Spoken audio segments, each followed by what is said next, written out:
ठंडक कलेजे पे अगर आनी है, मरहम की बात नहीं कर रहा, ठंडक रिलीफ आनी है, वो तो मिलिट्री एक्शन से आएगी। इसके अलावा किसी और चीज से, पानी रोकने से, ये रोकने से, बहुत इंपॉर्टेंट स्टेप है जो कर लिए हैं। डिप्लोमेटिक स्टेटस डाउनग्रेड करा है, लोगों को वापस बुलाया है, खासतौर से डिफेंस अटैचेज हैं जो दोनों देशों के, तो ये अच्छी बात है। लेकिन दैट इज नॉट इनफ। जो आम भारतीय, and because all of them are politicians, ये पब्लिक का मूड गेज करने में एक्सपर्ट। अगर गौरव जो कह रहे हैं उससे हम थोड़ा क्लू लें, वो कह रहे हैं कि आत्मा को ठंडक किस बात से पड़ेगी। प्रधानमंत्री नरेंद्र मोदी ने आत्मा के संदर्भ में भी एक रेफरेंस दिया है, जरा सुनिए उन्होंने क्या कहा है इस हमले को लेकर। ये हमला सिर्फ निहत्थे पर्यटकों पर नहीं हुआ है, देश के दुश्मनों ने भारत की आत्मा पर हमला करने का दुस्साहस किया है। भारत की आत्मा पर हमला करने का दुस्साहस हुआ है, तो फिर आत्मा को ठंडक जो गौरव बता रहे हैं वैसे मिलेगी क्या? क्या मिलिट्री एक्शन बहुत जल्दी दिखाई दे सकता है? गौरव आपका, आप आ रहा हूं आपके पास, विवेक आ रहा हूं, लेकिन इस बार पहले यहां से टिप्पणी लेने दीजिए। आपके हिसाब से क्या हो सकता है? मिनिस्टर ने भारत शब्द यूज किया है, दिनेश जी हिंदू शब्द यूज कर रहे थे। यह फर्क है, यह फर्क है। मैं अपने प्राइम मिनिस्टर को एंडोर्स करता हूं आज कि उन्होंने भारत शब्द यूज किया, धर्म विशेष का आप जाके ना वो जो महिला बेचारी अपने पति के पार्थिव शरीर के पास रो रही है, उसको जाके समझाइएगा। आप जाके समझाइएगा। मैं किस कॉन्टेक्स्ट में बात कर रहा हूं और आप क्या कह रहे हैं? कुछ नहीं कर रहे हैं आप। बात कीजिए आप जी। देखिए, बात यह है कि क्या हो सकता है, आपने पूछा what is possible. Possible is the activation of line of control. Line of control में हैप्पी दिवाली करेंगे, तब जाके बात बनेगी, तब दिल पे ठंडक आएगी। मैं अपनी तरफ से कह रहा हूं, सरकार क्या करेगी ये कोई नहीं कह सकता, क्योंकि एक सरकार, हम लोग स्टूडियो में बैठे हुए थे जिस दिन अचानक अमित शाह जी आए और बोला कि मित्रों आज से 370-35 सेने, हमने सोचा भी नहीं था कभी। और यही ललित भाई ने मुझे बोला उस दिन कि ये कह रहे हैं, एज अ कश्मीरी पंडित मैंने कल्पना नहीं करी थी कि कभी ऐसा दिन आएगा। तो ये भी समझ लीजिए कर देंगे कुछ कि जिस ठंडक का आप इंतजार कर रहे हैं, खासतौर से विवेक जी इंतजार कर रहे हैं, हो सकता है बर्फ की पूरी सिल्ली मिले आत्मा में रखने के लिए। लेकिन जरा इसको देखिए क्या कह रहे हैं योगी, उस पर भी निगाह है। देखिए योगी ने क्या कहा है, उत्तर प्रदेश के मुख्यमंत्री क्या कह रहे हैं इस पर। आतंकवादियों और उनके आकाओं को उसकी सजा जरूर मिलेगी, इसमें कोई संदेह किसी को नहीं होना चाहिए। और यह सरकार इस प्रकार की किसी भी बर्बर और अमानवीय आतंकी घटना को लेकर, उग्रवादी घटना को लेकर के जीरो टॉलरेंस की नीति के तहत कार्य करना जानती है। यह वह सरकार नहीं जो आतंकवादियों पर दायर मुकदमों को वापस लेती हो। यह सरकार वो सरकार नहीं है। कुछ एक अंतर बड़े स्पष्ट हैं। और यह भी कहा जा रहा है कि गौरव आर्या कह रहे हैं कि ललित अंबरदार और वो साथ में बैठे थे जिस दिन अनाउंस हुआ कि 370, अब बीते दिनों की बात हो गई। तो क्या इस तरह का कोई बहुत सरप्राइज, कोई बहुत बड़ा सरप्राइज इंतजार कर रहा है? हमारे ऑडियंस के मन में भी बहुत सारे सवाल हैं, मैं आपके पास आने वाला हूं। लेकिन मुकेश जी, जो आप नहीं, मैं एक बात, दूसरी बात समझना चाह रहा हूं। इन हालात में अगर शत्रुबोध आपको करना है, शत्रुबोध सबसे पहले सबसे आवश्यक बात है कि आपका दुश्मन है कौन। तो क्या हम दुश्मन ठीक से पहचान रहे हैं? इनमें से दुश्मन है कौन, किसको पहले किससे निपटना आवश्यक है? लाहौर में हाफिज सईद, कराची में सैफुल्लाह कसूरी, बहावलपुर में मसूद अजहर, ये वो है जिसके ऊपर इस समय जो टेररिस्ट अटैक हुआ उसका मास्टरमाइंड ये था, ये कहा जा रहा है। हालांकि उसने डर के मारे खुद आके कहा है कि नहीं मैंने ऐसा नहीं किया, क्योंकि उसको मालूम है अब क्या होने वाला है। बहावलपुर में मसूद अजहर, रावलपिंडी में असीम मुनीर। सबसे बड़ा इनमें से वो कौन है जिसको सबसे पहले टैकल करना चाहिए? आसिम मुनीर चौथा, रावलपिंडी में आसिम मुनीर। चौथा होना चाहिए, बहुत जल्दी होना चाहिए। ये बाकी तीन जो हैं, ये मैं उठ सकता हूं? आइए प्लीज जी। ये सैफुल्लाह कसूरी, ये प्यादा है। हाफिज सईद प्यादा है। आप लोगों को बताया गया बॉलीवुड से कि कोई गया मिशन पे और हाफिज सईद इंपॉर्टेंट नहीं है, ये हमसे झूठ बोला गया है।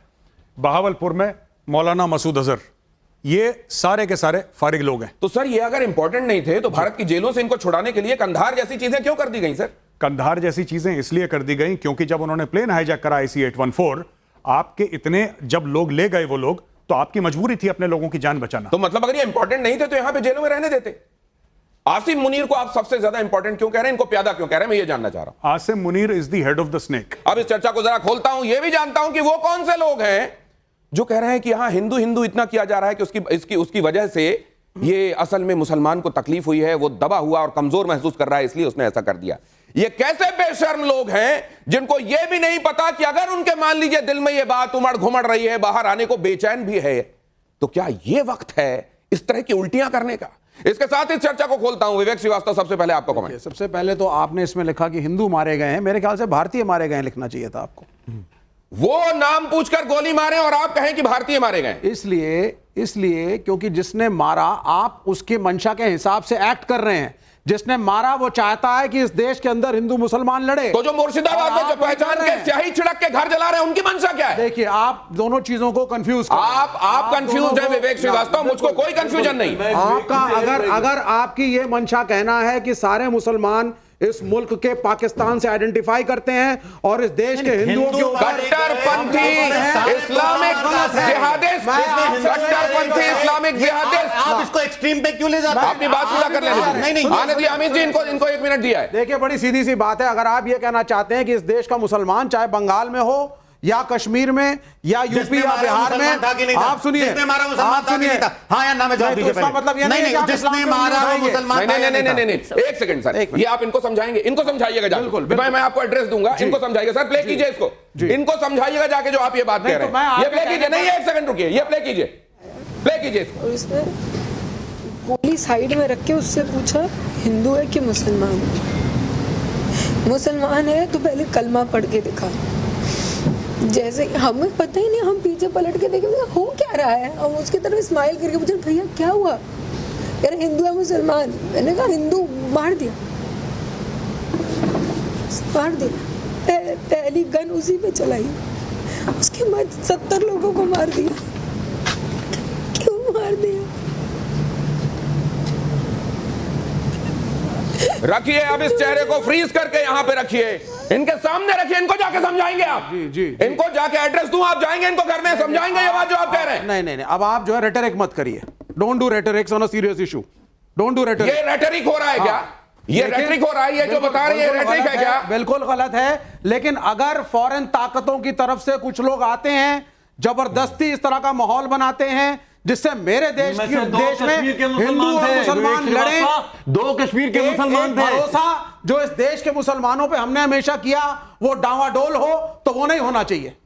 इनको पकड़िए। आपकी गाड़ी नागपुर में अगर खड़ी होती विवेक श्रीवास्तव, पता नहीं गणेश जी दुर्गा जी लगाते हैं कि नहीं गाड़ी में, आपकी गाड़ी तोड़ दी गई तो आप मुर्शिदाबाद में अगर आपका घर होता, आपके घर के आगे इंक लगी हुई होती। क्या इसमें कंफ्यूजन है आपको? क्या इसमें आपको कंफ्यूजन है? मैं कह रहा हूं कट्टर इस्लामिक जिहादिस्ट कहीं भी वो कंडेम होना चाहिए। आप उनको क्यों लपेट लेते हैं इस लिफाफे में? उनको सिक्योरिटी क्यों देते हैं आप भाईचारे के नाम पर? मैं अमित जी के पास जाता हूं। अमित जी, मैं जो है ये यहाँ पे ये दर्द इनके सामने रख के पूछ रहा हूं कि हिंदू मुसलमान ये कह रहे हैं आप रेटरिक करके। 1 सेकंड, आप दर्द दिखा विवेक श्रीवास्तव, आपका टाइम फिलहाल, अब आपकी बारी।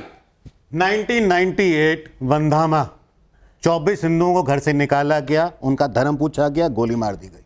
2001 छत्तीस सिंहपुरा 36 सिखों को निकाला गया, उनको गोली मार दी गई।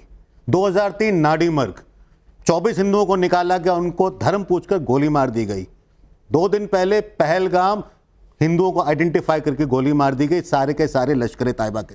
ये जो विवेक जी है ना, जब हमास ने अटैक किया और इजराइल ने रिटेलिएट किया तो ये खड़े हो गए थे जंतर मंतर में पूरे हिंदुस्तान में प्रोटेस्ट करने के लिए।